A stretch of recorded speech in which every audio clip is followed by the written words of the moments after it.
गोस्वामी तुलसीदास जी महाराज कह रहे हैं कि हम अपना विचार किसी पर थोप नहीं रहे हैं, पर अपने मन का भाव, अपने मन की बात, अपने मन की श्रद्धा, अपने मन का विश्वास उसे बड़े निश्चल निष्कपट भाव से व्यक्त कर रहे हैं।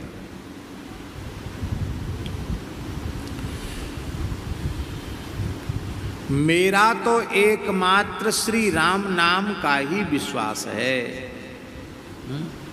मुझे एकमात्र श्री राम नाम का ही विश्वास है।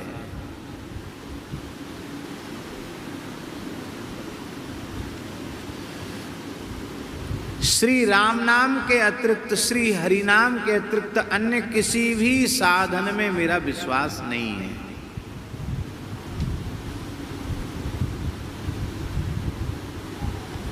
एकमात्र विश्वास श्री राम नाम का है।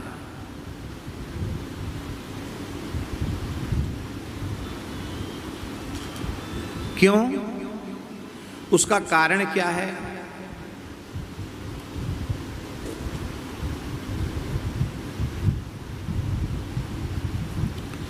उसका कारण ऐसा है कि मानत नहीं परतीति अनत।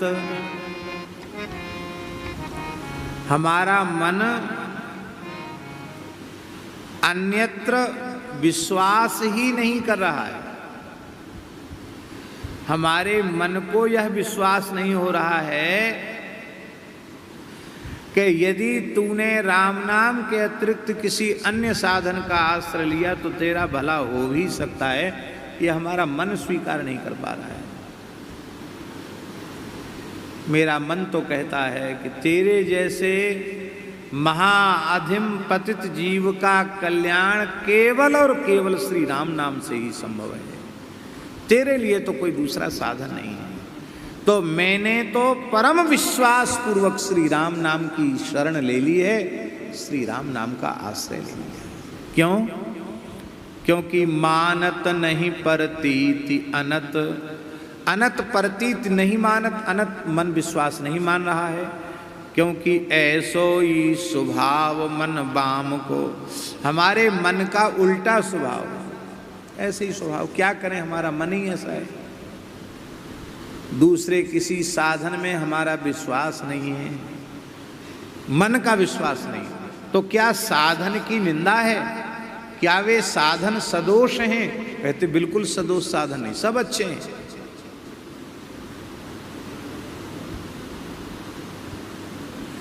और जो उन साधनों का आश्रय लेने के योग्य हैं, उनका उन साधनों के आश्रय से कल्याण भी होता है। हम इसका भी निषेध नहीं करते, पर हमको लगता है हमारे जैसे किसी काम के लायक जो न हो, जिसके कल्याण के सब द्वार ही बंद हो गए हों, मुझे लगता है कि मेरे जैसे के लिए तो केवल राम नाम का ही आश्रय है। क्योंकि अन्य साधनों के अनुष्ठान की पात्रता मुझ में नहीं है। मैं उन साधनों को करने के योग्य नहीं हूं। इसलिए मेरा मन अन्य साधनों में विश्वास ही नहीं करता। मेरा मन ही ऐसा है। महाराज जी कितने पद हैं इस प्रकार के विनय पत्रिका में?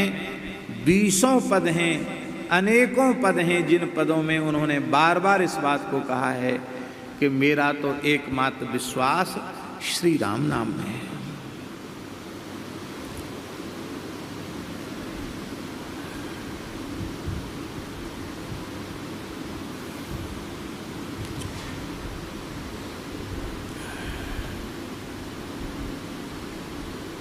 बहुत पद संख्याएं हैं। 46वां पद, 56वां पद, 70वां पद, 128वां पद, 131वां पद, 151वां पद, 152वां पद। कितने पदों में कहते चले आए। और नाहिन आवत और भरोसो, आगे भी कहेंगे।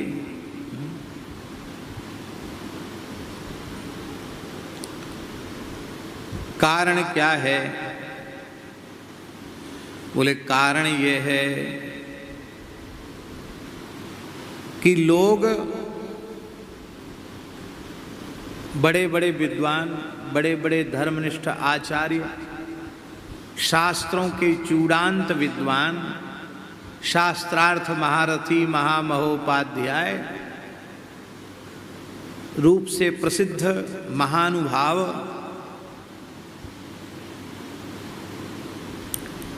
वे प्रायः सब छोड़ के केवल राम राम करना, इस साधन को वे प्रायः नहीं मानते। ऐसा है कि नहीं? अरे क्या हो जाए, खाली तिलक लगा लिया, तुलसी बांध लिया, खाली झाल मरिया लेकर हरि बोल हरि बोल हरि, क्या होगा हरि बोल से? और तो और कहे झाल कूटा, कहते हैं झाल कूटा, ये झाल कूटा है। तुलसी की माला फिराने वालों को कठमलिया कहते हैं, कठमलिया। अरे लकड़ी की माला घुमाते इधर से उधर, क्या होगा कठमाला घुमाने से?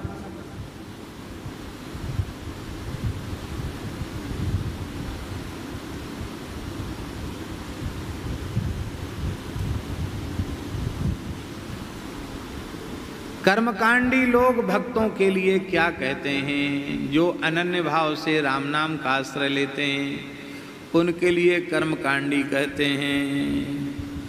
करमठ कठमलिया कहें, दोहावली में तुलसीदास जी महाराज कहते हैं, करमठ कठमलिया कहें, ज्ञानी ज्ञान विहीन। कर्म मार्ग के लोग तो कहते हैं कठमलिया हैं, ये सब तिलक लगाने वाले, तुलसी बांधने वाले, कीर्तन करने वाले, नाम जपने वाले सब कठमलिया हैं।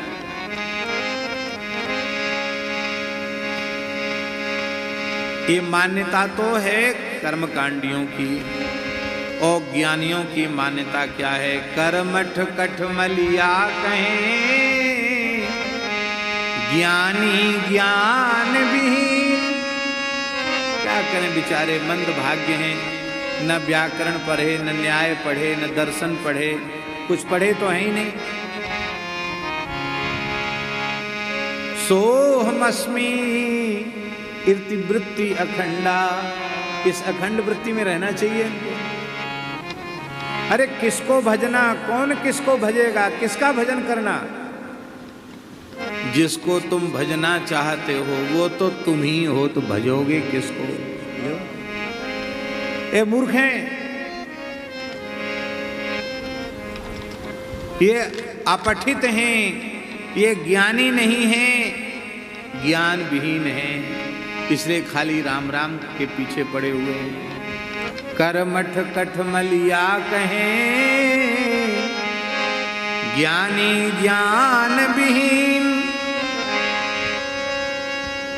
तुलसी त्रिपथ बिहाई गो, राम दुआरे दी। तुलसीदास जी कहते हमने तो ज्ञान मार्ग, कर्म मार्ग और योग मार्ग, सांख्य योग आदि का मार्ग, तीनों मार्गों को त्याग करके दीनहीन भाव से राम जी के चरणों का आश्रय ले लिया है। अब कोई कठमलिया कहो, कोई अज्ञानी कहो, कोई मूर्ख कहो, कहते रहो। कोई तिलक की निंदा करो, करो, तुलसी की निंदा करो, करो, कथा कीर्तन की निंदा करो, करो, करते रहो। करने वाले स्वतंत्र हो भैया, खूब करो। करो नहीं, तुमको उसका पारिश्रमिक दिया जाएगा।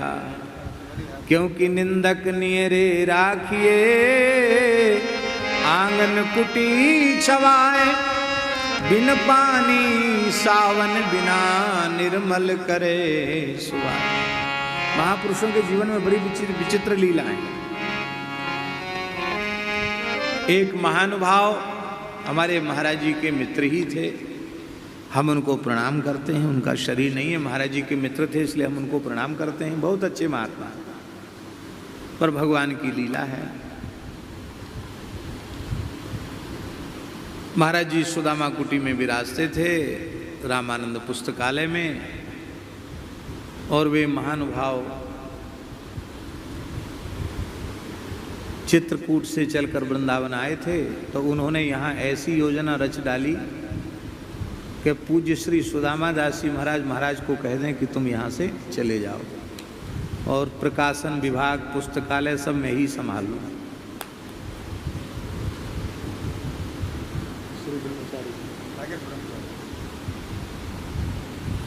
और वो महाराज बड़े तीक्ष्ण बुद्धि के थे महाराज।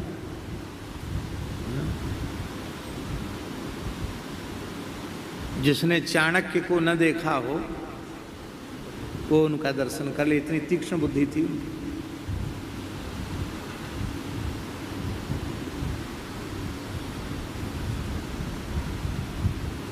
इतने विलक्षण थे वो। कई बातें बड़ी हंसी आती है। झालावाड़ वाले त्यागी जी ने कहा कि हमारी आंख में बहुत कमजोरी आ रही है और कुछ आप पुराने संत हैं, दवाई बताएं। बोले हाँ हाँ दवाई तो है। उन्होंने मुनक्का मंगाया और जाने की चिरौंजी मंगाई और कागजी बादाम मंगाया, सबको भिजाया, सबका छिलका उतरवाया, मिश्री डाल के गाय के घी में उनको भूंजा, थोड़ा कूट करके भूंजा, बढ़िया बन गया वो तो। भोग लगाया और भोग लगा के तुरंत कटोरा उठाए, पाने बैठ गए। बोले हमारा दर्शन करो तुम्हारी आंख ठीक हो जाएगी।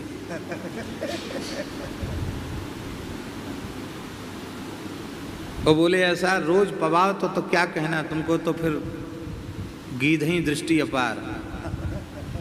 बोले हम तो विद्यार्थी हैं महाराज, साधु हैं, हम तो एक बार में ही हमारी आंख बिल्कुल ठीक हो गई, अब हम दोबारा आपको। ऐसे विलक्षण महात्मा थे। तो उन्होंने श्री परम पूज्य श्री सुदामा दास जी महाराज के सामने जाकर कुछ ऐसा कहना शुरू किया कि बहुत बड़े लोग होते हैं वो कान के थोड़े कच्चे होते ही हैं, उनके दिमाग में भी ऐसी बातें भर गई। तो एक गौड़िया महात्मा थे, वो भी बड़े अच्छे संत थे, श्री विपिन बिहारी दास जी। वो पूज्य श्री बड़े महाराज जी के भी बड़े निकट थे, वो भी जाते थे महाराज जी के पास बैठने। तो एक दिन पूज्य श्री सुदामा दास जी महाराज ने अपने मन की सारी बात उनको कह दी। ऐसा सुनने में आया। तो ठीक है, काम ठीक हो नहीं रहा है, फायदा भी कुछ हो नहीं रहा है, तो क्यों ना वो महात्मा आए हैं, उन महात्मा को ही वो अपने प्रेम से भजन करें। स्थान तो है ही है, कोई बात नहीं, उनको कोई बात नहीं है, पर वो अब काम उनसे होता नहीं, वो करेंगे। वो तो एकदम कांप गए विपिन। अरे बोले महाराज आप क्या किसके चक्कर में फंस रहे हैं, सर्वनाश हो जाएगा, ऐसा मत करिए आप। उन्होंने सारी बात समझाई। बोले वो किसने कहा आपसे? उन्होंने सारी बात बता दी, कई दिन से कह रहे हैं। तो वो आए, बड़े दुखी होकर के महाराज जी के पास आए। बोले महाराज जी मैं आपसे एकांत में कुछ बात करना चाहता हूँ। महाराज जी बोले कहो, कोई बात नहीं। हम उठ के जाने लगे, हम बैठे थे। बोले नहीं ये बैठ सकते हैं, तो हम बैठे रह गए। सारी बात कही। महाराज जी ने हाथ जोड़कर कहा, श्री विपिन बिहारी दास जी महाराज, हमने जिन्हें अपने मित्र के रूप में स्वीकार कर लिया वे मेरे पूज्य हैं, मेरे बड़े हैं, आयु में मुझसे बड़े हैं। तो आप चाहे जो कुछ बुराई करो उनकी, हमारी उनकी प्रीति के बीच में आप भेद नहीं डाल सकते हैं। तो महाराज भेद डालने थोड़ी हम आए, हम तो बताने आए हैं कि आप ही के पास रहते हैं और आपकी बुराई करते हैं। तो महाराज जी बोले यही तो सौभाग्य की बात है। कबीरदास जी कहते निंदक नीरे राखी आंगन कुटी छवाए। तो संत की वाणी सफल हो रही है, आंगन कुटी छवाने की तो सामर्थ्य हमारी है नहीं।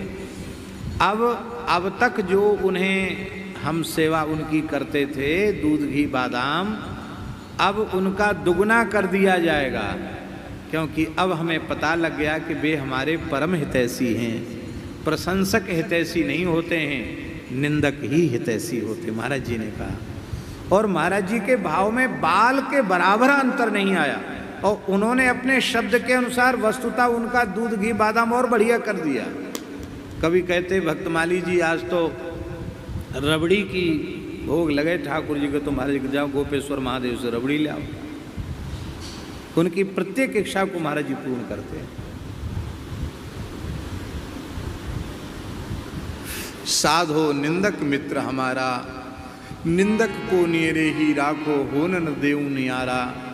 पाछे निंदा करी अग धोवे सुनि मन मिटे विकारा। जैसे सोना ताप अग्नि में निर्मल करे सुनारा। घन अहरन कस हीरा निवटे कीमत लक्ष हजारा। ऐसे जांचत दुष्ट संत को करन जगत उजियारा।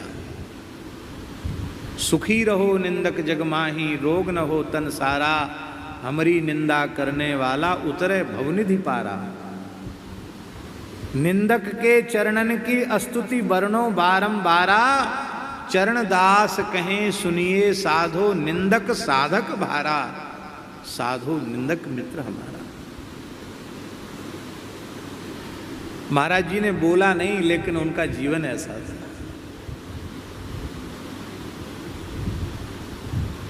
हाँ, हमारी प्रवृत्ति तो ऐसी है कि हम प्रशंसकों को कुछ विशेष देना चाहते हैं कि हमारी विशेष बड़ाई करें वे लोगों के सामने। सिद्ध साधक का जोड़ा। पर महाराज जी की कोई प्रशंसा करे तो महाराज जी उससे प्रसन्न नहीं होते। ऐसी ऐसी विलक्षण जीवन में घटनाएं घटी जो अत्यंत आश्चर्यजनक घटनाएं। आज श्री नाभाजी प्रियादासी होते तो इन घटनाओं को ग्रंथ में लिखते। ऐसी घटनाएं लखतर में तहसील है सुरेंद्रनगर जिले की, सौराष्ट्र की। वहां एक कुआं, कई बार सुन चुके होंगे, कुआं का पानी एकदम बिगड़ गया था। पंडित जी का कुआं, पंडित जी अभी भी हैं। मुंह में पानी देने योग्य, कुल्ला करने योग्य पानी नहीं रहा था। और महाराज जी की कथा चल रही थी। शबरी जी का चरित्र महाराज जी ने कहा। महाराज जी का चरण धोकर उन पंडित जी ने कुआं में डाल दिया। सवेरे देखा परीक्षण के लिए कि इसका पानी बदला कि नहीं, तो महाराज वो कड़ुआ खारा पानी तो जाने कहाँ चला गया, एकदम मीठा पानी। आज भी है, आप देख सकते हैं अनुभव करके। महाराज दूर से पानी आता था उस गांव में। हजारों का मेला लग गया, भीड़ लग गई दर्शनार्थियों की। ऐसे महात्मा, हमने भी कहा कि देखो कितना चमत्कार हो गया। महाराज जी बोले, इधर आओ पंडित जी, ये झूठी बड़ाई हमको अच्छी नहीं लगती। हमने, महाराज इसमें झूठा क्या है? प्रत्यक्ष के प्रमाणम, प्रत्यक्ष घटना, इसमें झूठ क्या है? महाराज जी बोले, इसमें हमारे पैर की कोई विशेषता नहीं है। हमें पता होता कि हमारे पैर में इतनी विशेषता है तो हमने इससे कुछ कमा लिया होता। हमने तो कुछ कमाया नहीं इससे। इस पैर में कोई विशेषता नहीं है। एक भोले भाले ब्राह्मण की श्रद्धा की विशेषता है। उसकी संत चरण में श्रद्धा है, गुरु चरण में श्रद्धा है। उस श्रद्धा का चमत्कार है, इसमें हमारा क्या है? इसलिए ये बात किसी के सामने मत कहो।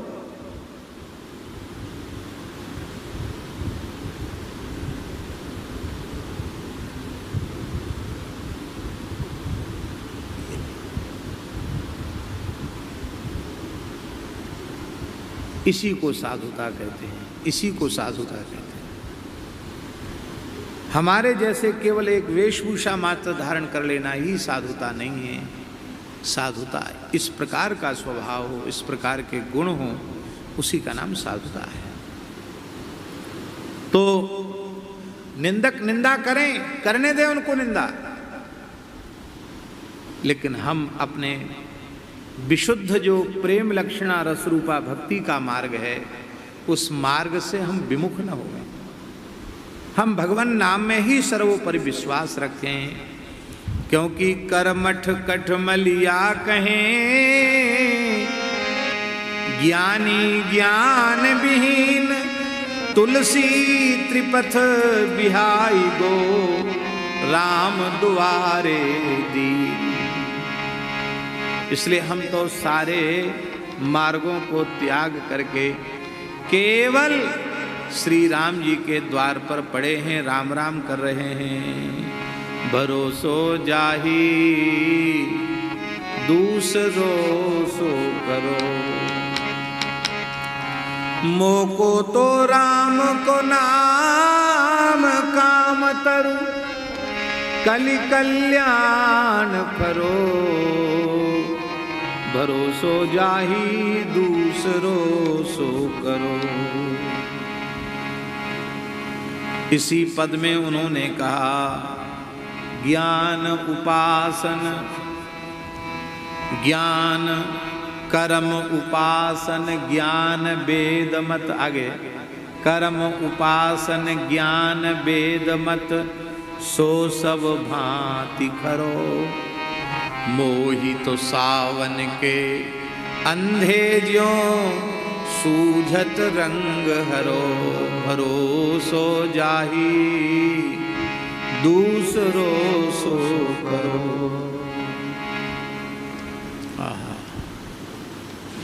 हमें भगवान नाम के अलावा किसी का विश्वास नहीं है। अपनो भलो राम नाम हिते, तुलसी ही समुझी परो, भरोसो जाहि दूसरो सो करो।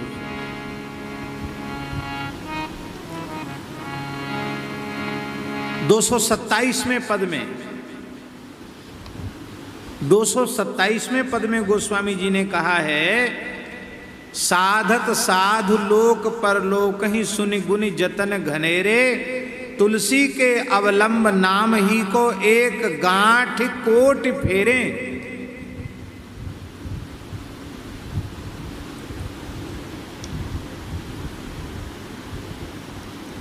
अनेक साधक हैं, अनेक महापुरुष हैं, महात्मा हैं जो लोक परलोक को साधने के अनेक साधन करते हैं, पर तुलसी की गांठ में तो एकमात्र श्री राम नाम ही।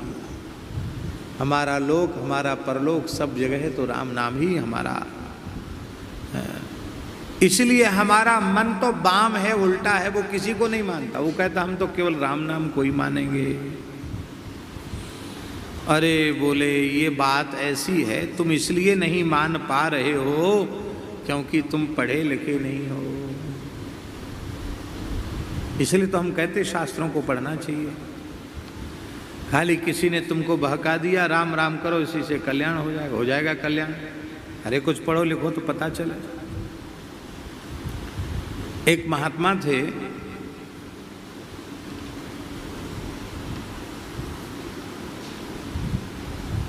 बहुत अच्छे महात्मा थे। आ जाओ शास्त्री जी, आगे बैठ जाओ।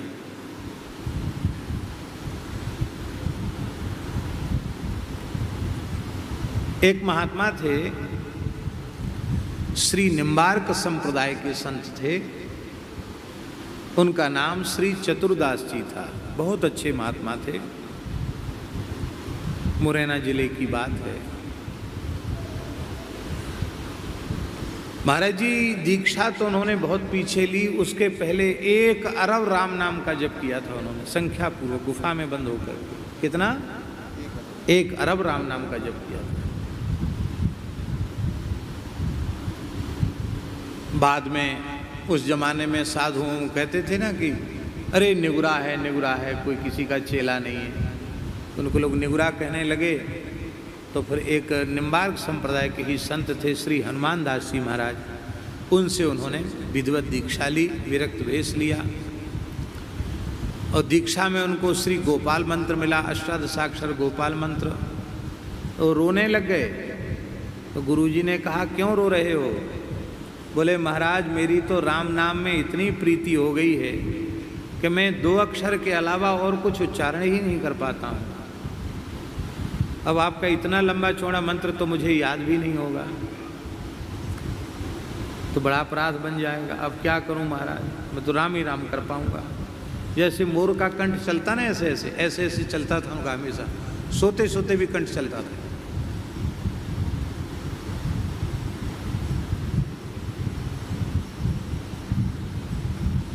उनके गुरुजी बड़े प्रसन्न हो गए।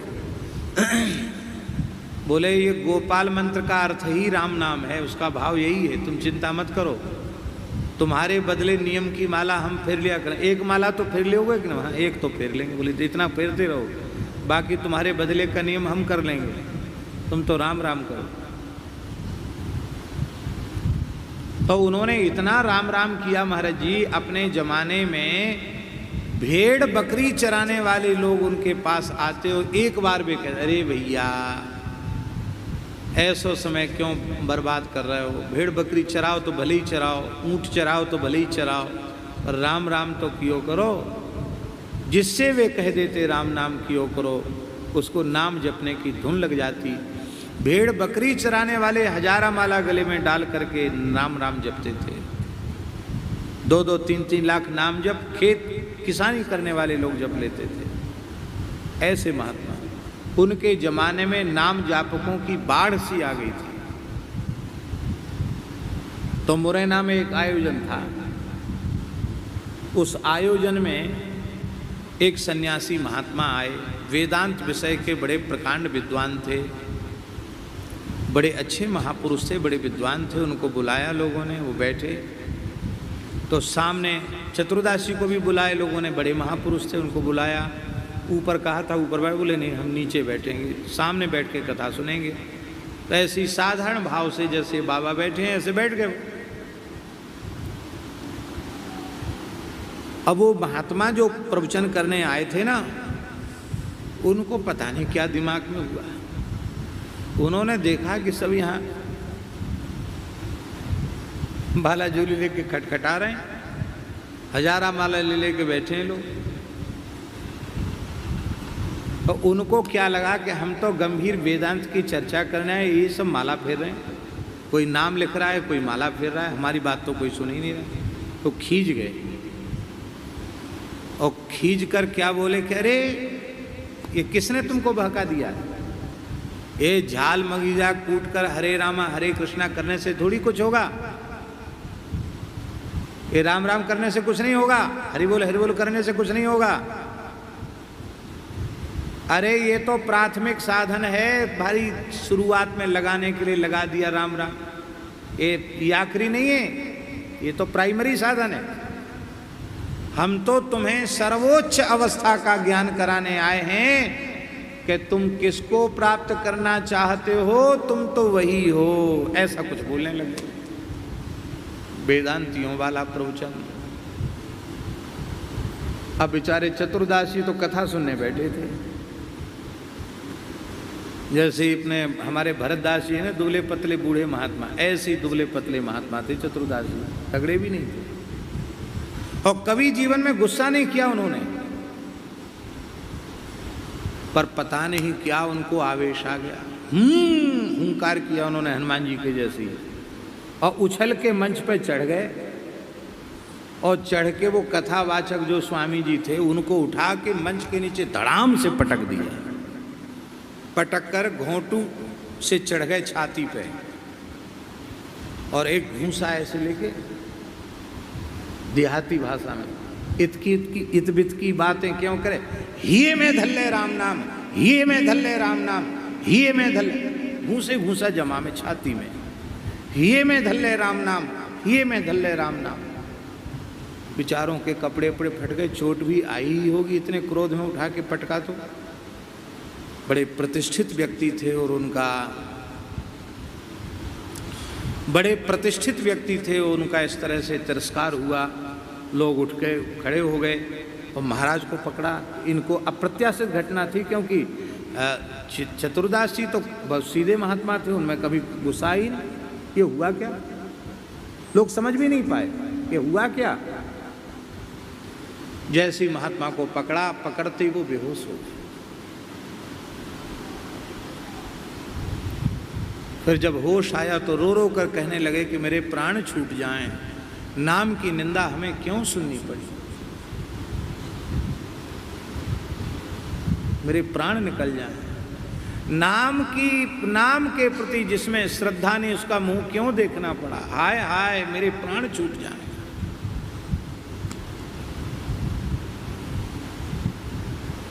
जो संत जिनको पीटा था ना, वे चरणों में पड़कर रोने लगे। बोले हमारा जीवन भर पढ़े लिखे वो ज्ञान नहीं हुआ, आपके भूसे से ज्ञान हो गया, अब मेरे हृदय में राम नाम प्रतिष्ठित हो गया, अब हम राम राम ही करेंगे, दूसरा काम नहीं करेंगे। उठ के वो वहाँ से चले गए, फिर लौट के आई नहीं, भजन में लग गए। बाद में जब महाराज बिल्कुल ठीक ठाक हुए तो 4-6 दिन बाद लोगों ने पूछा, महाराज हो क्या गया था? अरे बोले, कहता था राम राम से कुछ नहीं हुआ। हम कैसे सहन कर सकते? कुछ हो या न हो, हमारा तो प्राण ही वही है। हमारे सामने ठाकुर जी खड़े हों और कहें भाई देखो चुनाव कर लो, एक मैं हूं और एक मेरा नाम है, दो में से एक को रख सकते हो, किसको रखोगे? हम कहेंगे आपकी जहां इच्छा हो घूमो फिरो, आप अपना नाम हमको दे करके रखो। हम नाम से विमुख नहीं होना चाहते। और भैया जिसके पास नाम है, नामी जाएंगे कहाँ? हमारे ब्रज के महान रसिक श्री बिहारिन देव जी महाराज ने कहा, नाम वाणी जहाँ श्याम श्यामा तहाँ, नाम वाणी निकट श्याम श्यामा प्रकट। नाम वाणी जहाँ, श्री नाम और आचार्यों की संतों की वाणी जहाँ है, अर्थात उनका आश्रय है, वहाँ श्यामा श्याम हैं, युगल सरकार हैं। और नाम वाणी निकट तो श्याम श्यामा प्रकट। नाम की बहुत बड़ी महिमा है।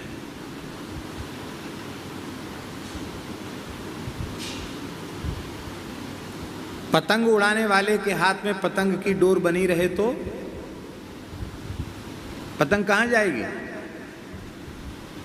और डोरी टूट जाए, कट जाए तो पतंग कहीं की कहीं चली जाएगी।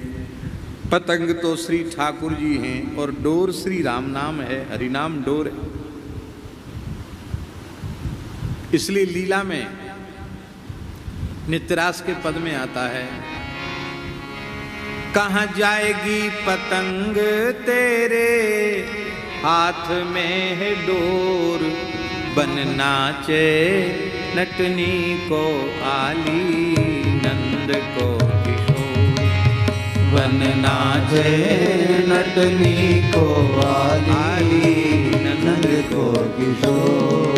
हमें केवल इतना कहाँ जाएगी पतंग तेरे हाथ में है डोर, कहाँ जाएगी पतंग तेरे हाथ में है डोर, बन नाचे नटनी को आली नंद को किशोर, बन नाचे नटनी को आली नंद को किशोर। हे श्यामाजू ठाकुर जी, पतंगे कहाँ जाएंगे? तुम्हारे हाथ में कृष्ण नाम की डोर है। नाम ही डोर है जिसमें ठाकुर जी बंधे रहते हैं। इसलिए अनन्य भाव से तो कुछ पढ़े लिखे होते तो ऐसी बातें, उल्टी पलटी बातें नहीं करते। तुम्हारे मन में ऐसा नहीं होता। अच्छा एक बात बताओ, तुलसीदास जी पढ़े लिखे नहीं है क्या?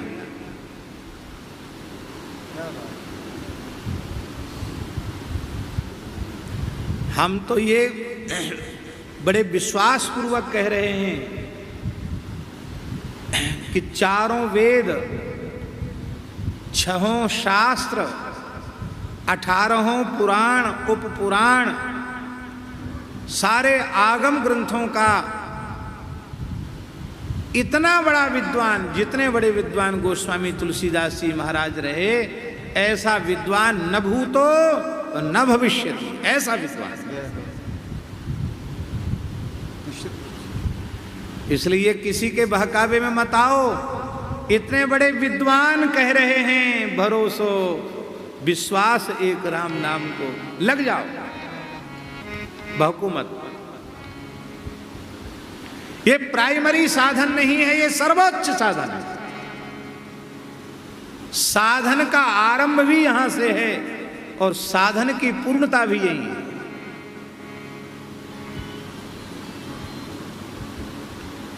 आप शंकर जी से बड़े ज्ञानी नहीं हो सकते हैं? शंकर जी योगीश्वर हैं। कौन है? श्री कृष्ण योगेश्वर हैं और शंकर जी योगीश्वर हैं।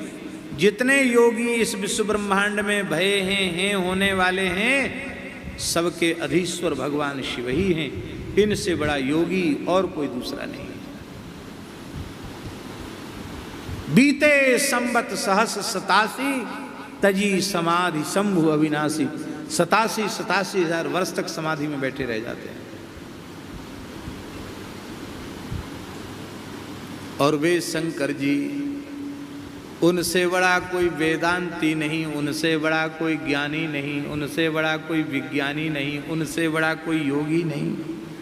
और वे तुम पुनि राम राम दिन राती, सादर जपहु अनंग अराती। काशी में मरने वालों के कान में क्या बोलते हैं? प्रज्ञानम ब्रह्म बोलते हैं कि तत्वमसी बोलते हैं कि अयमात्मा ब्रह्म बोलते हैं कि सर्वं खल्विदं ब्रह्म बोलते हैं। कौन सा महावाक्य बोलते हैं? क्या बोलते हैं? राम नाम बोलते हैं।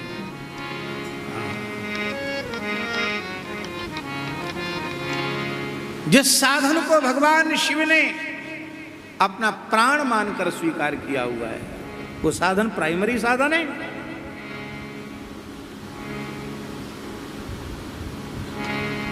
श्री नारद जी से बड़े आप नहीं हो सकते। नारद जी अहर्निश गुणगान करते हैं। आहा, आप सनकादिकों से बड़े ज्ञानी हो सकते हैं, सनकादिकों से बड़े ज्ञानी विज्ञानी आप नहीं हो सकते हैं।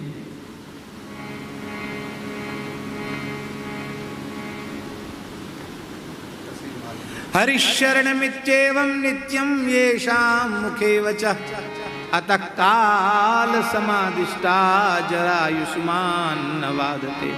हरिशरणम हरिशरणम हरिशरणम हरिशरणम निरंतर सनकादिक भगवान उच्चारण करते रहते हैं। इसलिए माया और काल का प्रभाव उन पर नहीं होता है। सनकादिक उसमें बड़े ज्ञानी हैं, आप सिद्ध हैं, उनसे बड़े विद्वान हैं आप। व्यास जी से बड़े विद्वान हैं क्या? शुकदेव जी से बड़े विद्वान हैं क्या? अरे भाई, हनुमान जी तो बुद्धिमताम वरिष्ठम ज्ञानी नाम अग्रगण्यम। और ऐसे बुद्धिमताम वरिष्ठम ज्ञानी नाम अग्रगण्यम श्री हनुमान जी क्या करते हैं? सुमेरी पवन सुत पावन नाम, सुमेरी पवन सुत पावन नाम, अपने बस करी राखे राम। अपने बस करी राखे राम।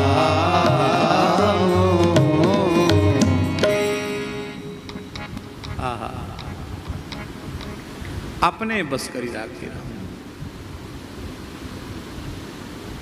हनुमान जी तो इतने बड़े नाम जापक हैं, उनके रोम रोम में नाम बसा हुआ है। उनकी त्वचा भी राम नाम, उनकी अस्थि भी राम नाम, उनका रक्त मज्जा वसा मांस मेदा शुक्र जो कुछ भी सप्त धातुएं, वे सब राम नाम ही बन गई है। उनकी संपूर्ण ज्ञानेंद्रियां कर्मेंद्रियां राम नाम है। मस्तक से लेके चरण तक, चरण से मस्तक तक नाम विग्रह है श्री हनुमान जी।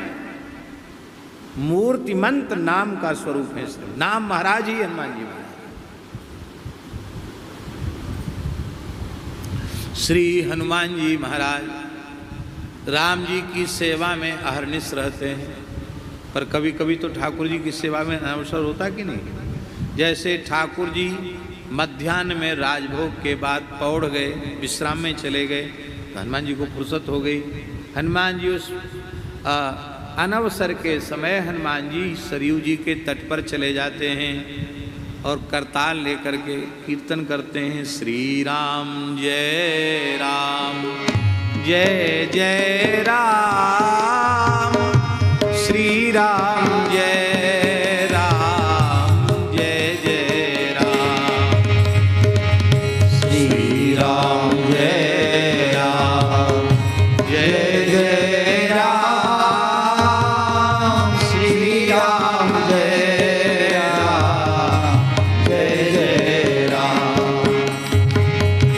श्री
यदरोम कूपे ध्वनिमुल्लसंतम श्री राम जय जय राम।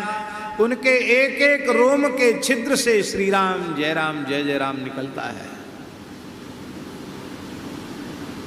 नेत्रों से अविरल प्रेमाश्रुधार बहती रहती है। ऐसे प्रेमोन्मत्त होकर श्री हनुमान जी कीर्तन करते हैं।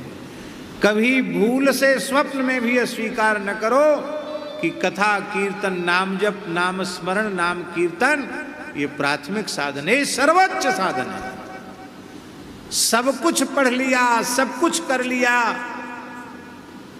पर इस राम नाम के आश्रय को ग्रहण नहीं किया तो आपके जीवन के सारे साधन किसी काम में आने वाले नहीं।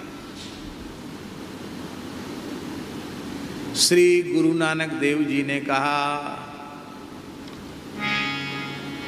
नाम लिया जिन सब लिया, सकल शास्त्र का भेद, बिना नाम नर के गया, पढ़ी पढ़ी चारों वेद। इसलिए ऐसा मत कहो कि गोस्वामी जी पढ़े लिखे नहीं, और वे निश्चय करके कह रहे हैं, विश्वास एक राम नाम को।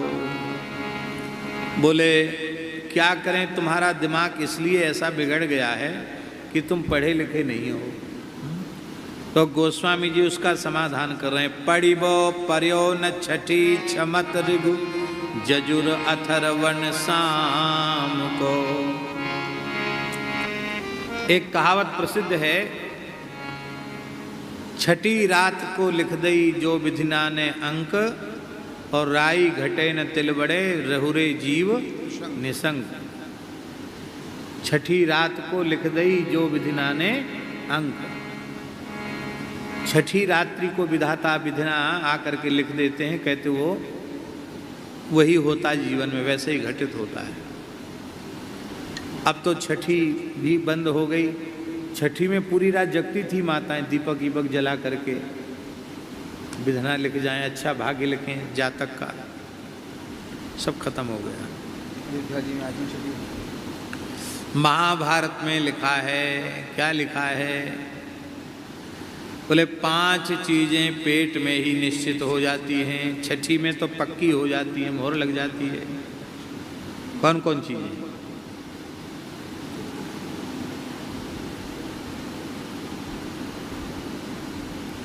आयु कर्म च वित्तं च विद्या निधनमेव च।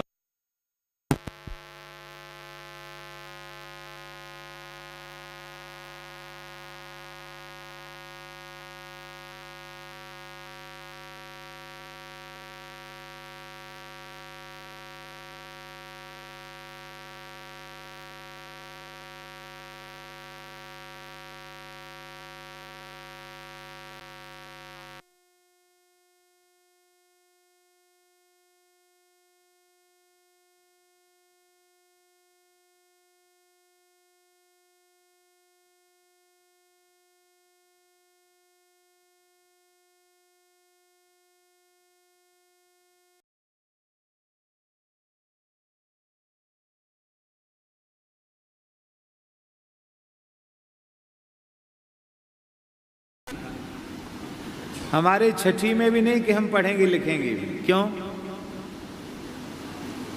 झूठ बोल रहे हैं तुलसीदास जी? बोलिए, झूठ तो नहीं बोल रहे हैं। क्यों? छठी भाई कहाँ उनकी?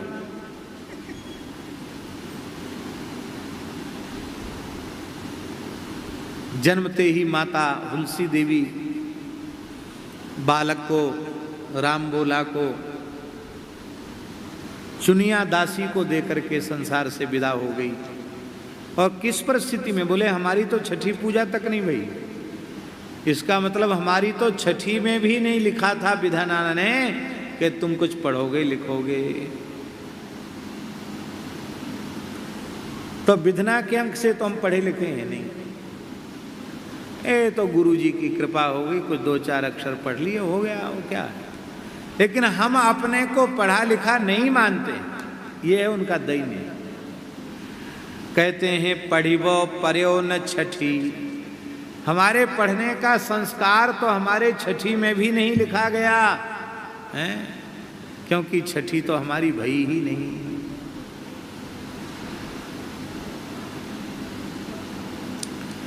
और क्या, छमत, छमत, वो भी हम पढ़े नहीं। जब पढ़ना लिखना संस्कार में नहीं तो छमत। अब हम आपसे पूछते हैं कि जब आप पढ़े ही नहीं तो छमत होते हैं आपको कहाँ से पता चला? षड दर्शन होते हैं आपको कहाँ से पता चला? चार वेद होते हैं कहाँ से पता चला? ये गोस्वामी जी का दैन्य है। गोस्वामी जी कहते हैं कि हमने 6 मतों को भी, शास्त्रों को भी, हम उनका भी बोध हमको नहीं है। छमत कौन कौन है? गिनती करो। वैशेषिक मत, इस वैशेषिक मत में परमाणु प्रधान है। न्याय मत जो है वो द्रव्य प्रधान है, नवद्रव्य है, उन्हीं पर न्याय आधारित चलता है। सांख्य मत जो है वो प्रकृति और पुरुष प्रधान है। योग ईश्वर प्रधान है। और पूर्व मीमांसा जैमिनी जिसके आचार्य हैं वो कर्मकांड प्रधान है। और उत्तर मीमांसा जो व्यास की ब्रह्म सूत्र है वो ब्रह्म प्रधान है। इसमें वैशेषिक मत के आचार्य कणाद हैं, न्याय मत के आचार्य गौतम हैं, योग मत के आचार्य, सांख्य मत के आचार्य कपिल हैं, योग मत के आचार्य पतंजलि हैं, और पूर्व मीमांसा मत के आचार्य कर्मकांड के आचार्य जैमिनी हैं, और ब्रह्म सूत्र के उत्तर मीमांसा के आचार्य श्री व्यास जी। ये 6 मत के 6 ऋषि हैं। कहते महाराज ये 6 मत हमारी छठी में भी नहीं लिखे थे। ऋग्वेद, ऋगु माने ऋग्वेद, यजुर्वेद, अथर्ववेद, सामवेद, ये भी हम नहीं जानते। न 6 मत जाने, न 6 शास्त्रों को जाने, न 6 दर्शनों को जाने, और ना ही हम 4 वेदों को जाने। फिर व्रत तीर्थ तप सुनि सहमत। अब इन वेद शास्त्र पुराणों में व्रत तीर्थ तपस्या इनकी महिमा कही गई है, अनेक विधान कहे गए हैं। कहते इनको पढ़ने के बाद हमारे मन में तो बड़ा संकोच होता है। क्या संकोच होता है? बोले हमारे में संकोच होता है कि अरे हमारे जैसे महा आलसी, घोर आलसी, मंद बुद्धि जीव के लिए ये सब नहीं है। हमारे लिए तो राम राम ही अच्छा है। व्रत उपवास में कितनी पीड़ा होती है, कितना कष्ट सहना पड़ता। तपस्या में घाम, वर्षा, शीत आदि सहन करना पड़ता है। और पहाड़ों में, जंगलों में, कंकड़ पत्थर, वन बीहड़ में पैदल जाना पड़ता है। शरीर क्षीण हो जाता है। तो इस देह के प्रति हमारी ममता है। हम देह को पीड़ा देना नहीं चाहते हैं, इसलिए हमको ये साधन अच्छे हैं। तो ये बहुत अच्छे, पर हम इन साधनों के योग्य नहीं हैं। इसमें हमारी, इस कारण से इनमें हमारी श्रद्धा नहीं है। और बिल्कुल सही बात है, सबसे सरल साधन है राम राम का, और सब में कठिनाई है। एक महात्मा थे, बहुत अच्छे महात्मा थे। उनको एक भोला भाला चेला मिल गया, भोला भाला चेला। अब इतना भोला भाला कोई दिखाई नहीं पड़ रहा, किसको कहें हम।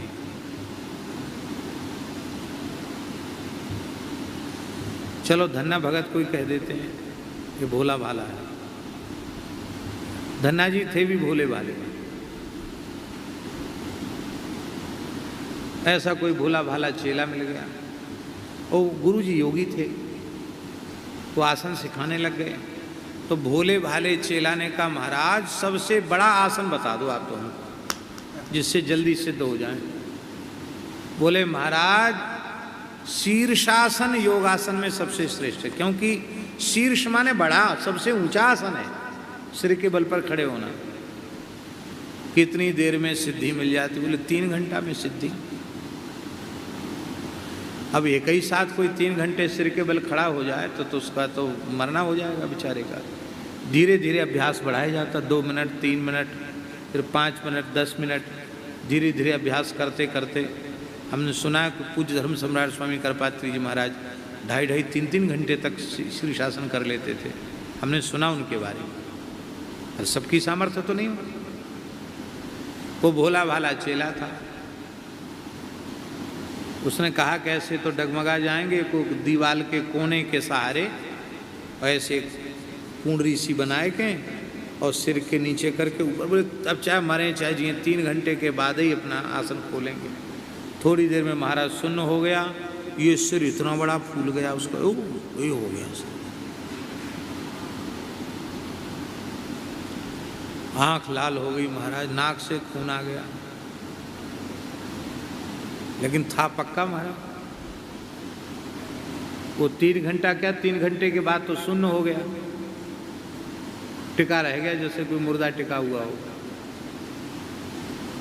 गुरुजी ने कहा कि भाई कहता था कि सबसे बढ़िया आसन बताओ, बहुत देर होगी आसन करके अब तक आए नहीं कमरे से, देखें तो महाराज उसकी तो हालत खराब थी। पर वो महात्मा बड़े योगी थे, समर्थ थे, उन्होंने जैसे तैसे नस उतार करके कुछ करके औषधि लेप करके कई दिन तक उसकी चिकित्सा चली। तब जाके एक दिन शीर्षासन किया और महीना भर तक गुरुजी ने सेवा करी चेला, तब जाके जैसे तैसे ठीक हुआ वो। फिर भी थोड़ा बहुत तो आंख लाल रह गई और सिर थोड़ा भारी हो गया उसका। तो महात्मा बोले देखो महाराज ये हमारा योगी चेला है, देखो इसका एक ही दिन में योग सिद्ध हो गया।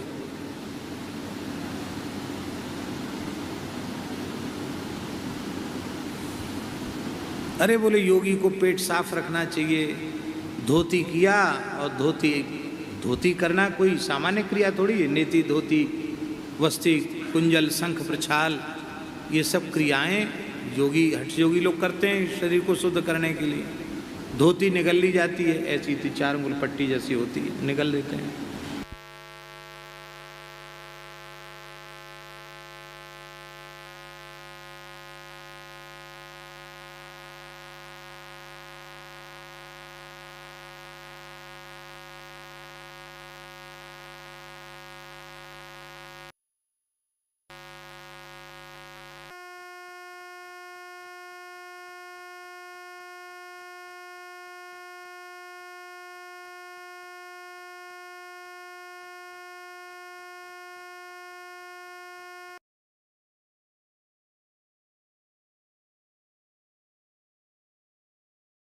इन सब साधनों में संकट है, समस्या है, पर सीधे सीधे राम राम करने में कौन सा संकट है, कौन सी समस्या है?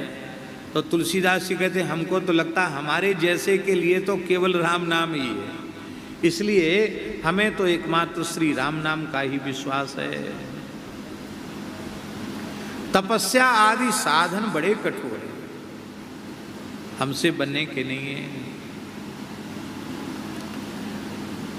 पर राम नाम ही श्रेष्ठ ये समझने के लिए अवसर चाहिए।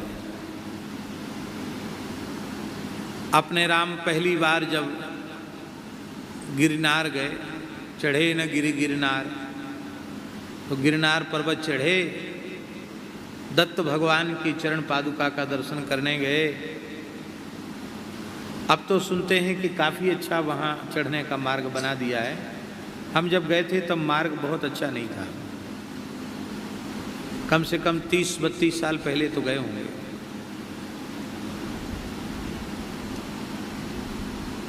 तो महाराज जी चढ़ तो गए, लोग कहते हमने गिनी नहीं, पर कहते 11,000 सीढ़ी हैं कोई कहता। तो चढ़ तो गए, चढ़ने में हम सबसे आगे रहे, हमारे साथी पीछे रह गए। उत्साह में चढ़ते चले गए, चढ़ते चढ़ते चढ़ते चढ़ते सबसे पहले पहुंच गए हम, और वहाँ बैठ करके सबकी प्रतीक्षा करते रहे। बाद में वो आए, हमारे संगी साथी लोग। और चढ़ने के बाद ये पैर ऐसे भर गए, जांघ ऐसी भर गई कि अब हमको पैर हिलाते न बने, सूजन आ गई पैर में। तो हमने उनसे कहा कि अब तुम लोग जाओ, अब हम यहीं रात को रहेंगे, क्योंकि हमारा शरीर अब इससे योग्य नहीं है। क्या? अरे बोले महाराज यहाँ तो शेर वेर घूमते हैं, जंगल है ये, अब शेर घूमे चाहे चीता घूमो, हम तो यहाँ से जा नहीं सकते, चल नहीं सकते। अरे नहीं महाराज अंधेरा हो जाएगा, चलो चलो चलो चलो चलो, रात को यहाँ कोई रहता नहीं है, पकड़ लेते हैं आपको, चलो धीरे धीरे चलो। तो धीरे धीरे उतरना शुरू किया, आँख से आंसू आ गए, इतना डर गए, इतना दुखी हो गए। एक एक सीढ़ी उतरने पे राम नाम की महिमा याद आने लगी। अरे कहाँ पहाड़ चढ़ने के चक्कर में पड़ गए, इतनी देर बैठ के राम राम किया होता तो कितना सुख मिलता, कोई कुछ नहीं है? पहाड़ चढ़ने में कितनी तकलीफ हुई। खैर भगवान की दया से जैसे तैसे उतर आए। और उतरने के बाद उसी दिन यात्रा करना था। जैसे ही गाड़ी में बैठे तो नींद आई, थके हुए तो थे ही। तो नींद आई तो सपने में हम क्या देखते हैं कि हम गिरनार पर्वत उतर रहे हैं। तो अभी तो बहुत उतरना बाकी है। जैसे ही नीचे तक देखा कि तो उतरना,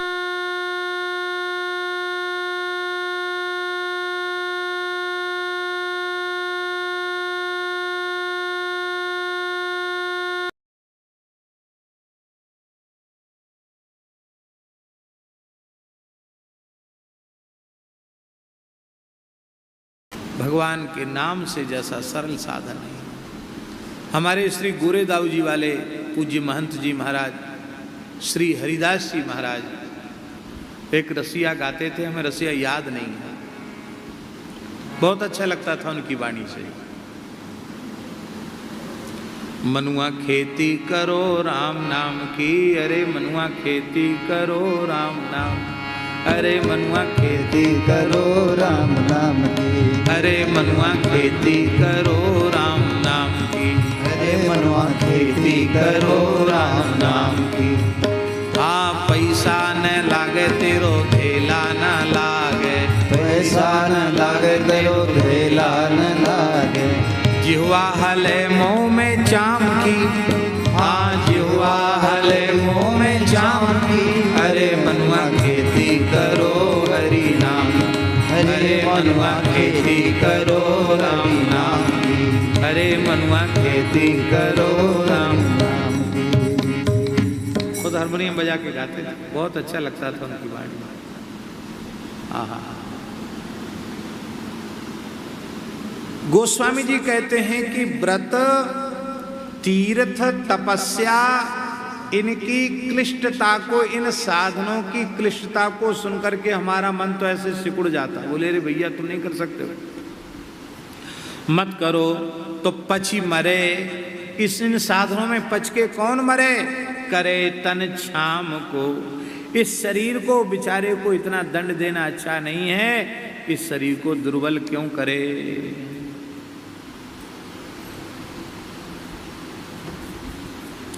तो ठीक है भैया, ये नहीं कर सकते हो तो कर्मकांड करो, कर्मकांड का आश्रय लो, कर्म मार्ग का आश्रय लो। कहते कर्म जाल कलिकाल कठिन, कर्म जाल कलिकाल में कठिन। कर्म जाल, कर्म को गोस्वामी तुलसीदास जी महाराज इस पद में जाल कह रहे हैं। कर्म जाल, कर्म को जाल बता रहे हैं। जैसे जाल में व्यक्ति फंसता चला जाता है, फंसते फंसते फंसते फंसते फिर फंसा ही रह जाता है, उसमें से निकलने का मार्ग उसे मिलता नहीं है। ऐसे महाराज कर्म कांड ये कर्मों का समूह है, और उस कर्मों के समूह रूपी जाल में पड़ने के बाद उससे निकलना कठिन है। प्राचीन वर्ही का उपाख्यान देखिए, इतना बड़ा कर्मकांडी न भूतो न भविष्यति, सारी धरती को कुशाओं से पाट दिया। पूर्व में है अग्रभाग जिनका, ऐसी कुशाओं से इतने यज्ञ किए उसने। और नारद जी ने कहा, बोले महाराज में कर्म के जाल में हमारी बुद्धि फंसी हुई है। आप पूछते रहे हो कि श्रेयस तुम कतमद राजन कर्मणात्मन ये से, इन कर्मों से तुम्हारा कल्याण होगा, तो कल्याण शब्द का अर्थ भी समझते हो? बोले हम कुछ नहीं समझते, हम तो कर्म के जाल में फंसे हुए हैं। बड़ा कठिन है। नित्य कर्म, नैमित्तिक कर्म, काम्य कर्म, ये 3 प्रकार के कर्म हैं। देखो, इसका मतलब यह बिल्कुल नहीं समझ लेना कि व्रत नहीं करना, तीर्थ यात्रा नहीं करना, उपवास नहीं करना, ये तुलसीदासी का भाव नहीं है। नित्य कर्म नहीं करना, नैमित्तिक कर्म नहीं करना, काम्य कर्म नहीं करना, ये इनका मतलब नहीं गोस्वामी जी का। उनके कहने का आशय है कि केवल इन्हीं का आश्रय आपने लिया तो इनसे कुछ हाथ लगने वाला नहीं है। ये जितने जरूरी हैं उतना करो, पर आश्रय तो केवल श्री राम नाम का लेकर के। गोस्वामी जी स्वयं बड़े शौचाचार संपन्न महात्मा हैं, त्रिकाल संध्योपासन करने वाले महात्मा हैं, नित्य अग्निहोत्र करने, नित्य अग्नि में आहुति देने वाले, विधिवत मंत्राज का जप करने वाले हैं। उनसे बड़ा कोई ज्योतिषी नहीं, उनसे बड़ा कोई कर्मकांडी नहीं, उनसे बड़ा कोई तपस्वी नहीं, उनसे बड़ा कोई वेदादि शास्त्रों का विद्वान नहीं, सब कुछ उनमें है। पर कहने का आशय यह है कि भरोसा केवल श्री राम नाम का है, विश्वास केवल श्री राम नाम का है। बड़ा कठिन है, कलयुग में उनका निर्वाह कठिन है। अब देखो, कर्मकांड में सबसे पहले आएगा पंचगव्येणाभ्युक्ष्य, पूजन की सामग्री का पंचगव्य से प्रोक्षण करो। गाय ही नहीं है तो पंचगव्य कहाँ से मिलेगा? यजमान और आचार्य दोनों पंचगव्य प्राशन करें तो वे कर्मार्हता उनमें आएगी, कर्म करने की योग्यता आएगी।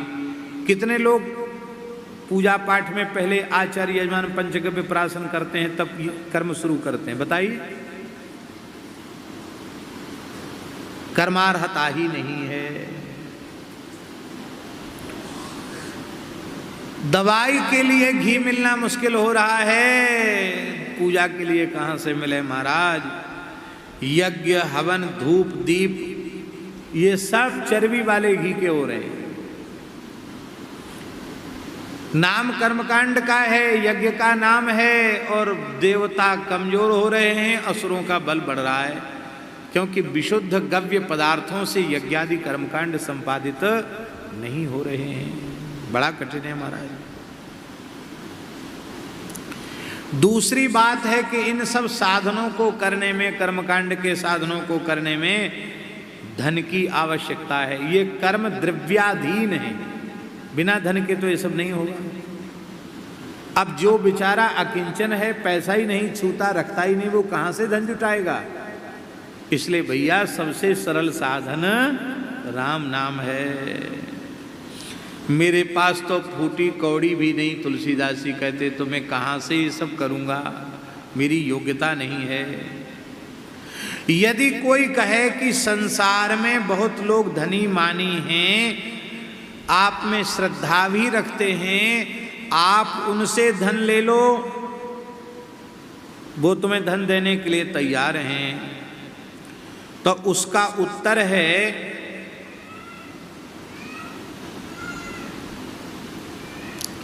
गोस्वामी जी का, कर्म जाल कलिकाल कठिन आधीन सुसाधित दाम को।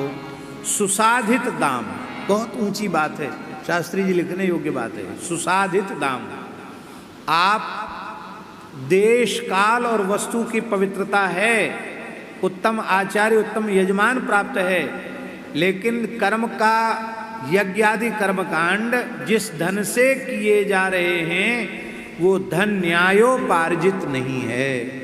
तो आप चाहे तुम पंचगव्य का ही आहार करके कर लो तो भी कुछ होने का नहीं है। वो धन को कमाने वाला कौन है, उसने कैसे कमाया है, उसके देने के पीछे भावना क्या है, इसका बड़ा महत्व है। किसी का धन लेने योग्य है?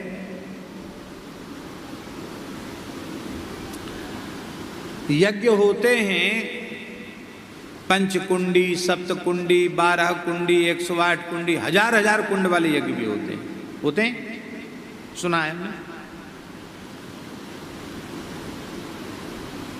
प्रधान कुंड की बोली 1,51,00,000, इतना बड़ा यज्ञ प्रधान पुण्य क्यों? 1,51,00,000, 51,00,001, 51,00,002, 51,00,003।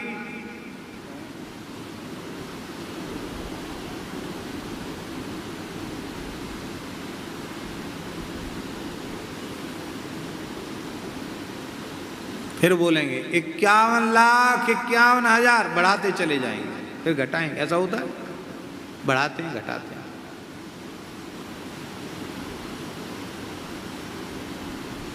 फिर एक कहता है कि हाँ, हाथ खड़ा कर दिया, 1,51,00,000, दूसरा खड़ा हो जाता है। कई बार तो ऐसा तो पहले से उनको बता दिया जाता है कि तुम थोड़ा रेट बढ़ाने के लिए बोली बोल देना। बोले 1,51,51,000, फिर वो 4-6 बार बोले 1,51,51,000, 51,000, है कोई दूसरा माई का लाल, फिर तीसरा खड़ा होगा और बढ़ा देगा। अंत में धनुष टूट जाएगा। ये यजमान निश्चित हो गए। फिर मंदिर की इंद्रध्वज चढ़ाने का यजमान, कलश चढ़ाने का यजमान, प्रधान आरती का यजमान, सबकी बोली है। योग्यता क्या है व्यक्ति की? केवल धन। इसलिए इन कर्म कांडों से भी जो लाभ होना चाहिए वो लाभ नहीं होता।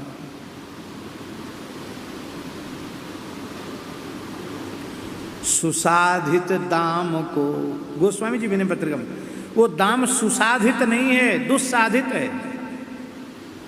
अपवित्र तरीके से कमाया गया है, ठीक ढंग से कमाया नहीं है।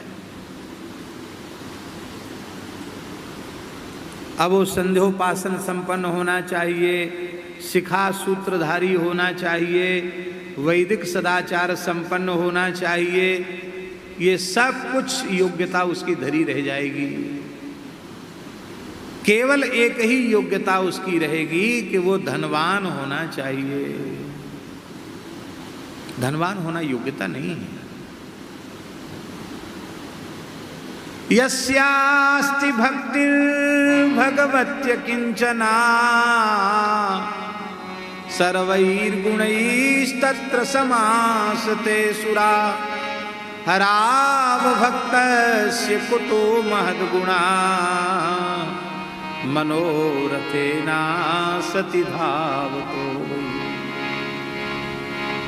सारे ब्रह्मांड में, सारे विश्व में सबसे बड़ा कोई धनहीन व्यक्ति है, निर्धन है, पर उसके हृदय में निष्काम रसरूपा प्रेम लक्षणा भक्ति विराजमान है। तो हरि ही अपि वैकुंठनाथ भगवान अपने वैकुंठ से आकर के उसके प्रेम के सूत्र में बंध करके, भक्ति के सूत्र में बंध करके उसके हृदय में विराजमान हो जाते हैं। भक्ति के सूत्र में बंधकर विराजमान हो जाते, इसका तात्पर्य है उस भक्त के हृदय को छोड़कर कहीं नहीं जाते हैं।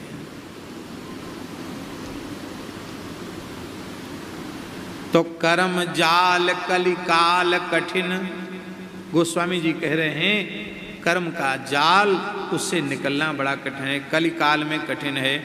कथनचित उसको ठीक से कर भी लिया जाए तो जिस धन के द्वारा उसकी व्यवस्था का संपादन किया जा रहा है वो धन पवित्र नहीं है, वो धनी मानी लोग पवित्र नहीं हैं।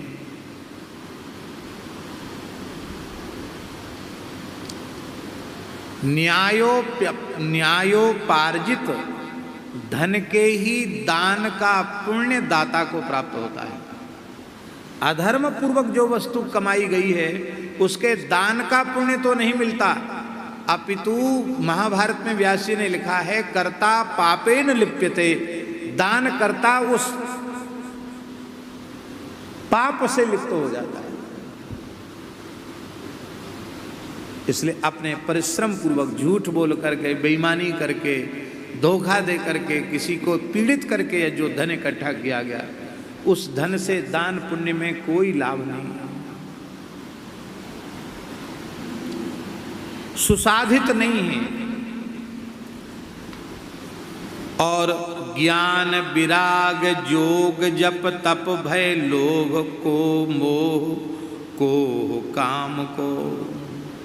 और महाराज जी विचित्र बात है, ज्ञान वैराग्य योग आदि जो साधन हैं, इन साधनों में भी कली की प्रचंडता के कारण कोई न कोई दोष व्याप्त हो गया है। क्या व्याप्त है? कलयुग में ज्ञानी तो बहुत मिलेंगे, पर ज्ञानी है कौन? कौन है ज्ञानी? भगवान ने अर्जुन को गीता का उपदेश प्रदान किया,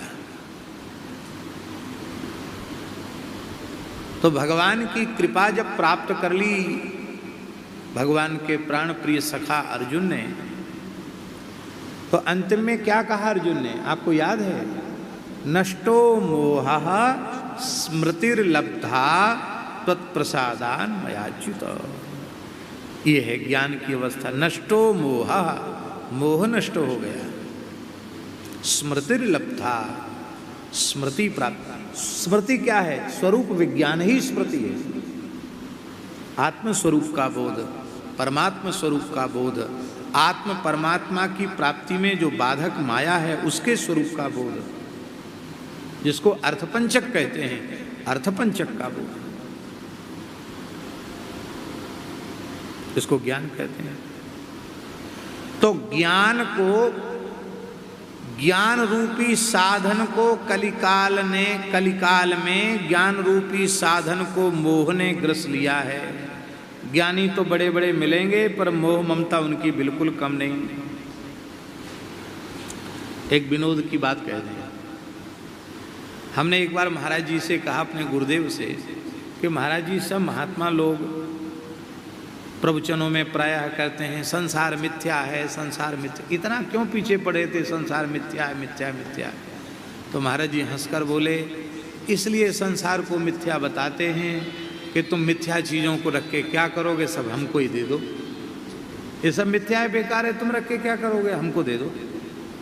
तो ऐसा संसार मिथ्या कहने वालों के पास अरबों खरबों की संपत्ति हो जाती है।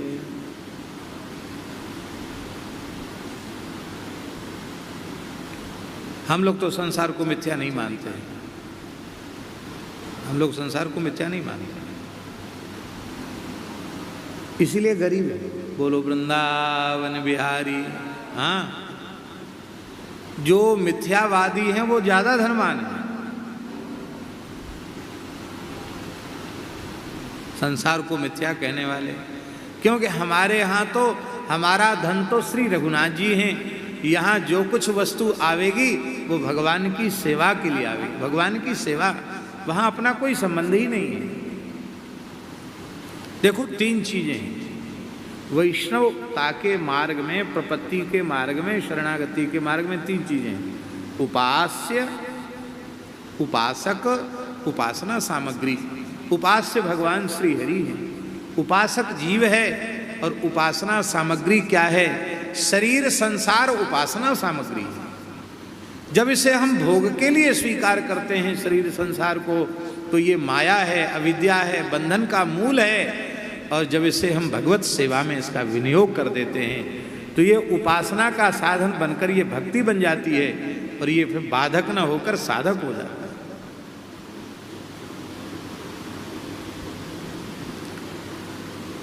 भगवान के मंदिर में भोग धराया गया, अब भोग बाहर आया, प्रसाद के रूप में हमको प्राप्त हुआ, तो हम लोग क्या उसको कपड़े में बांध करके 5 बार 7 बार नदी में डुबा करके तब खाते हैं क्या? क्यों नहीं पाते? किसी वैष्णव कैसे पाते देखा? क्यों नहीं पाते हैं? अरे भाई, आपने घर द्वार छोड़ दिया, आपको ये सब चीज नहीं खानी चाहिए। हमारे यहाँ वह पदार्थ है ही नहीं, वह तो श्री ठाकुर जी का अधरामृत है। अब वही धुल जाएगा तो हम खाएंगे क्या? वस्तु को ग्रहण नहीं करना है, भगवान का अधर सुधारस का आस्वादन करना है। अन्नम ब्रह्म रसो विष्णु भोक्ता देवो जनार्दनः एवं ध्यात्वा तुयो भुंक्ते अन्न दोषैर न लिप्यते। वो अन्न दोष से लिप्त नहीं होता है। तो महाराज जी ज्ञान को मोह का भय है, ज्ञान को मोह ने ग्रस लिया। क्या करें, आज समय हो गया और लीला भी है, लेकिन इस पद को जल्दी हम पूरा कर देते हैं।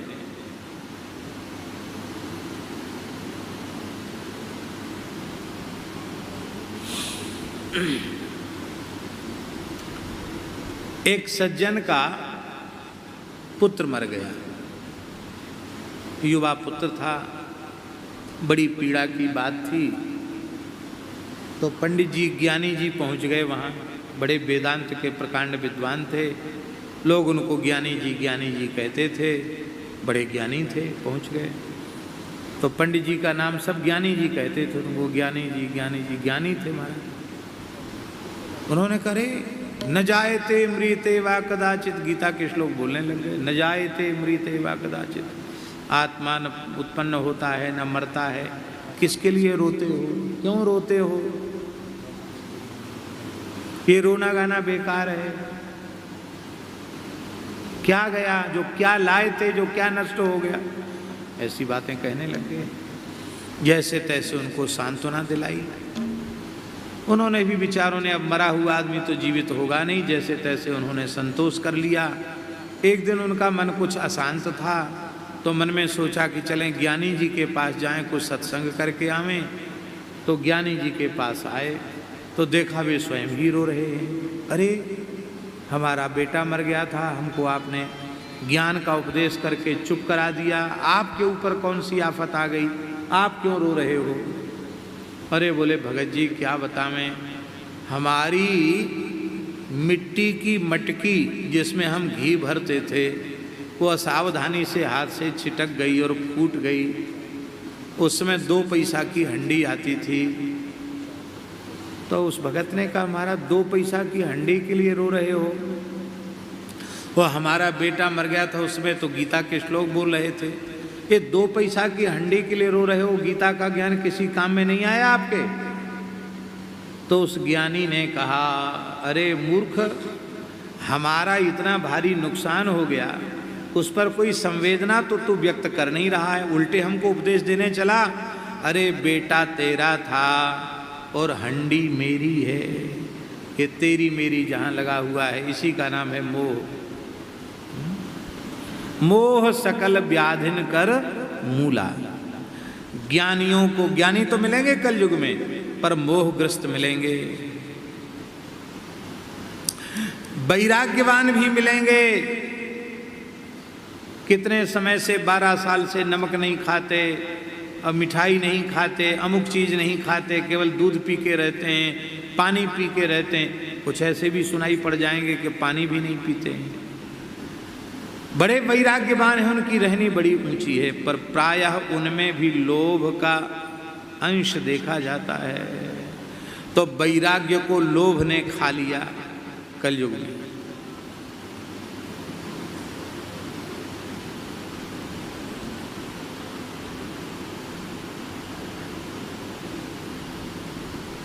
वैराग्य तो धारण किया है, पर वृत्ति संसार में रमण कर रही है। इसी को आदि शंकराचार्य जी ने कहा, कैसा है, अग्रे बन्ही पृष्ठे भानु, रात्रौ चिबुक समर्पित जानू, तरुतल वृक्षा करतल वासा, क्या है, रात्रौ चिबुक समर्पित जानू, करतल भिक्षा तरुतल वासा, तदपन मुंचत्यासा पाशा, भज गोविंदम भज गोविंदम गोविंदम भज मूढ़मते। इतना विरक्त है कि अग्रे बन्ही, ठंडी में आंच बरा करके, अग्नि ताप करके निर्वाह कर लेता है, दिन में पृष्ठे भानु और रात्रौ चिबुक समर्पित जानू, घोंटू ठोड़ी से लगा के से सुकुड़ के सो जाता है। करतल भिक्षा, कोई बर्तन भी नहीं रखता, वृक्ष के नीचे रहता है, लेकिन फिर भी संसार की आशा लगी रहती है। ये सुख की आशा ये वैराग्य को नष्ट कर देती है। योग में क्रोध का भय, बार कोई विक्षेप हो जाए योगी को तो क्रोध आ जाता है, क्रोध योग को खा जाता है। मन को स्थिर रखना चाहिए योग में, और क्रोध आएगा तो मन चंचल हो जाएगा, स्थिर मन नहीं रहेगा। ईर्ष्या बैर आदि योग के बाधक हैं। तो सारे साधनों में कोई न कोई दोष है। कह रहे ज्ञान विराग जोग जप तप भय लोभ मोह कोह काम को, इन सब का दोषों का भय है। लेकिन सब दिन सब लायक भव गायक रघुनायक गुण ग्राम को। गोस्वामी तुलसीदास जी महाराज कहते हैं रघुनाथ जी के गुणों को गाने वाला तो सब प्रकार के लक्षणों से संपन्न हो जाता है, योग्य हो जाता है। इसका मतलब है केवल राम राम करो, जप करो, लेखन करो, कीर्तन करो, और जब वाणी मुखरित हो तो भगवान के ही चरित्रों का गान करो। भगवान के चरित्रों के गान से, कीर्तन से काम क्रोध लोभ मोह सब नष्ट हो जाते हैं और श्री राम जी में अनुराग प्रकट हो जाता है। इसका मतलब शास्त्री जी नहीं समझ लेना कि जैसे हम मंच पे बैठ के कथा बाँच रहे हैं ऐसे गाओ, बाकी समय प्रपंच करो, ऐसा नहीं। इस आसन पर बैठकर कितने लोग गाएंगे? तो किसी व्यक्ति विशेष के लिए तो साधन नहीं है, ये तो सबके लिए साधन है। सब नाम जप करो, सब कीर्तन करो, सब भगवत गुणगान करो, दूसरी चर्चा ही वाणी से मत आने दो। एकादश स्कंद में भागवत जी में क्या लिखा है? एवं व्रतस्व प्रियनाम कीर्त्या जातानुरागो द्रुतचित्त उच्चैहि हसत्यथो रोदति रौति गायत त्विन्मादवन नृत्यति लोकवाहिया। एवं व्रता, भगवान के कथा कीर्तन नाम जप की प्रतिज्ञा जिसने कर ली है, इसको छोड़ के दूसरा कुछ नहीं करना है, उसके हृदय में अनुराग प्रकट हो जाएगा। भैया अनुराग प्रेम जिसके हृदय में प्रकट हो जाएगा उसके हृदय में विकार रह नहीं सकते। इसलिए कथा कीर्तन से जैसे विकारों की निवृत्ति होती है वैसी विकारों की निवृत्ति किसी साधन से नहीं होती। सारे साधन करो पर कथा नित्य सुनो, कीर्तन नित्य करो, नाम जप निरंतर करो।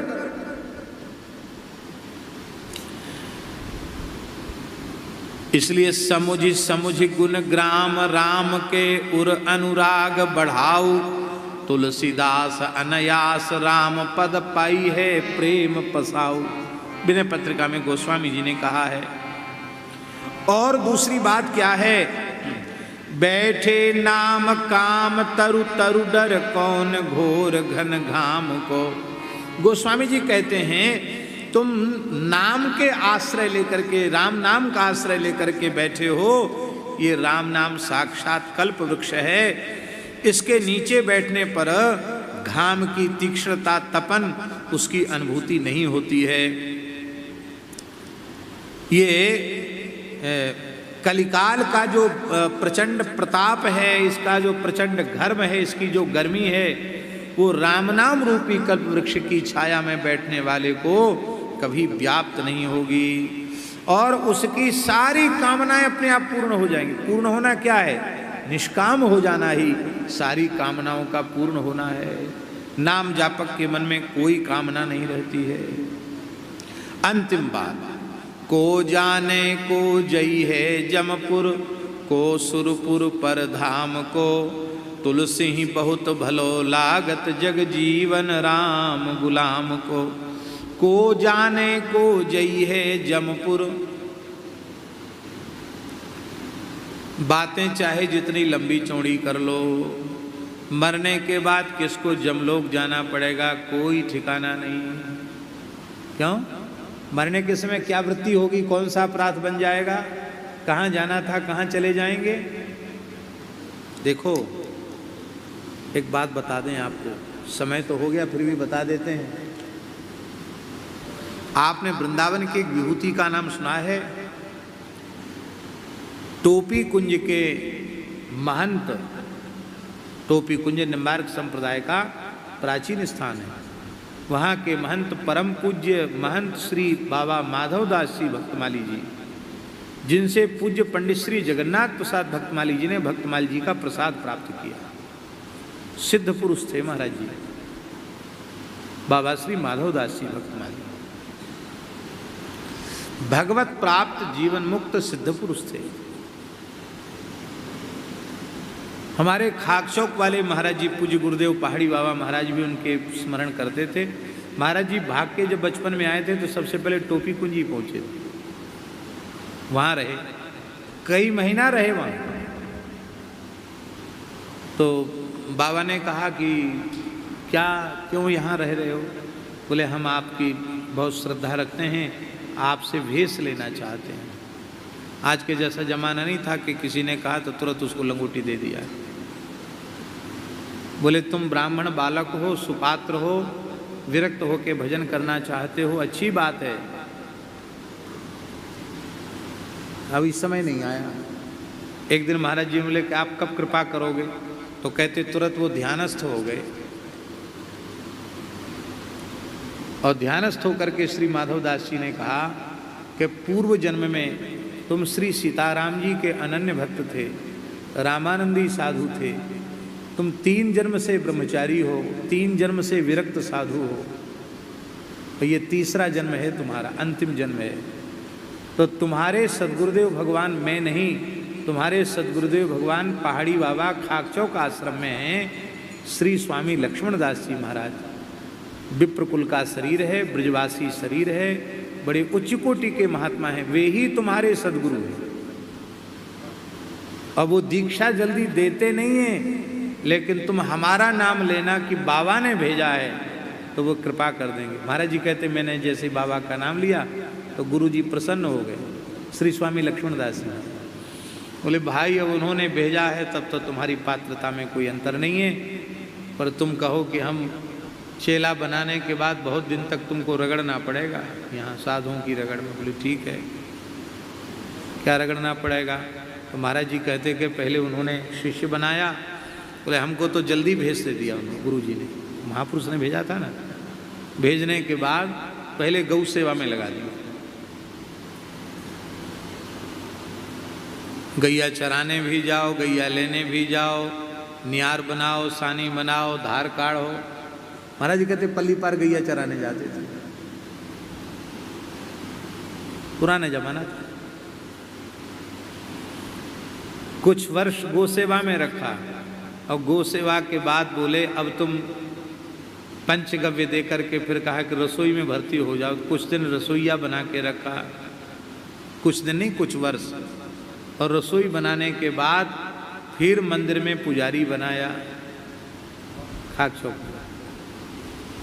जैसे कक्षाएं होती ना, प्रथमा, मध्यमा, शास्त्री, आचार्य, ये भी हमारे साधुओं की कक्षाएं हैं ऐसी। अब तो क्या करें, समस्या है, सीधे पूजा में घुसाना पड़ता है, ऐसा नहीं, क्रम है उसका, इस क्रम से जाओ आगे। अब पुजारी रहने के बाद कुछ वर्ष सेवा करने के बाद फिर बोले अभी तुमको पूरा ज्ञान नहीं हुआ, भेष भगवान में 4 फुट घूम के आओ, पैसे का स्पर्श करना नहीं, वाहन में चढ़ना नहीं, 2 रात्रि से अधिक कहीं रहना नहीं, और नारी जाति से सर्वथा दूर रहना। ये नियम महाराज जी को दे करके कहा कि जाओ घूम के आओ। 21 वर्ष तक महाराज जी ने पैदल पूरे भारतवर्ष का भ्रमण किया। कितने साल? अफगानिस्तान तक पैदल गए, बर्मा तक, तिब्बत तक पैदल गए। सब सुनाते थे कहाँ कहाँ गए, सब नक्शा उनके दिमाग में फिट था।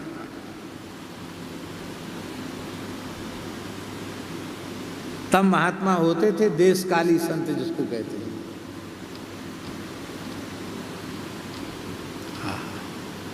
हमें ये सब करने का अवसर तो नहीं मिला, पर ऐसे महापुरुषों के दर्शन का सौभाग्य जरूर मिला, उनकी कृपा प्राप्त करने का अवसर प्राप्त हुआ।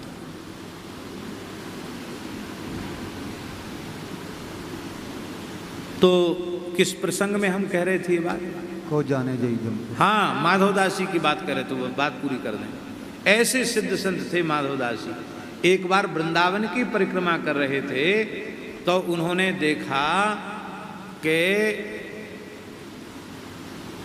रसिक बिहारी मंदिर का पुजारी मिला उनको आधी रात के समय परिक्रमा में, हैं, माला फेर रहा था। अरे भाई तुम कैसे? उसने कहा मैं प्रेत शरीर में हूँ, माला फेर रहा हूँ। बहुत दुखी हूँ, क्योंकि यातना तो है ही इस शरीर में। क्यों? इतना भजन किया, तिलक लगाया, तुलसी बांधी, भगवान की सेवा मिली, फिर प्रेत शरीर में क्यों चले गए? उसने कहा, महाराज किशोरी जी की नथ बड़ी थी, उस नथ को छोटी करा के उसमें से कुछ सोना बचा करके अपनी घरवाली को, ब्राह्मणी को सोने का कुछ आभूषण बना दिया। किशोरी जी की प्रसादी है, कोई बात नहीं। इसी पाप से मुझे इस योनि में जाना पड़ा। हमारे लिए भागवत जी कराओ। और अमुक जगह हमने एक मटकी में थोड़ा सा चांदी रुपया चलते थे, रुपया गाड़ के रखे, उससे हमारी कथा करवाओ तो मेरा उद्धार हो जाएगा। इतनी इतनी सी चूक पर भूत प्रेत बनना पड़ता है। देवता का दिव्य, भगवान का दिव्य, ब्राह्मण का द्रव्य। ओ महाराज जी, शास्त्रों में लिखा है, पुराण में, लिंग पुराण में व्यासी कहते हैं कि धन की चोरी करने वाला व्यक्ति प्राण हरता है, क्योंकि मनुष्य हथेली पर प्राण लेकर के तब धन कमाता है। ऐसे धन की चोरी करने वाला व्यक्ति प्राण हरता है। तो जितने लोगों का धन उसने चुराया, उतने लोगों के प्राण उसने हरे, उतने लोगों की हत्या का पाप उसके सिर पर चढ़ा रहता है।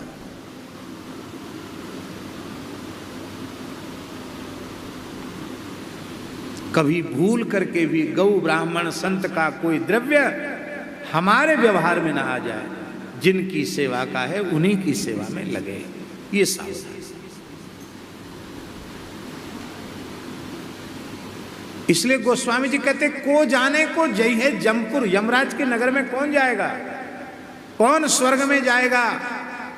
बातें यहां चाहे जितनी लंबी चौड़ी कर लो, को परधाम को, कौन परात पर त्रिपाद विभूत वैकुंठ को, गोलोक को, साकेत को कौन प्राप्त करेगा? इसलिए मरने के बाद क्या होगा, इस बात को जाने दो। हमको तो यही अच्छा लगता कि जग तुलसी बहुत भलो लागत, जग जीवन राम गुलाम को।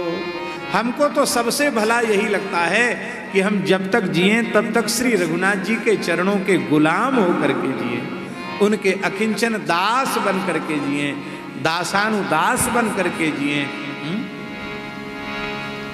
बोलो भक्तवत्सल भगवान। दूसरा भाव और है शास्त्री जी, दूसरा भाव ये है कि भाई तुम ये सब साधन करोगे तो भी तुमको भगवान का धाम मिलेगा, पक्की गारंटी नहीं है। क्योंकि यज्ञ करने वाला, दान करने वाला नृग गिरगिट बन गया, 100 अश्वमेध यज्ञ करने वाला नहुस अजगर बन गया। मलुकदास जी का पद है, साधो भाई अपनी करनी नाही, जे करनी का करें भरोसा, ते जम के पुर जाएं। इसलिए इनका हमें भरोसा नहीं है। हमको तो यही इच्छा लगता है कि राम जी के गुलाम बनकर जीवन भर राम नाम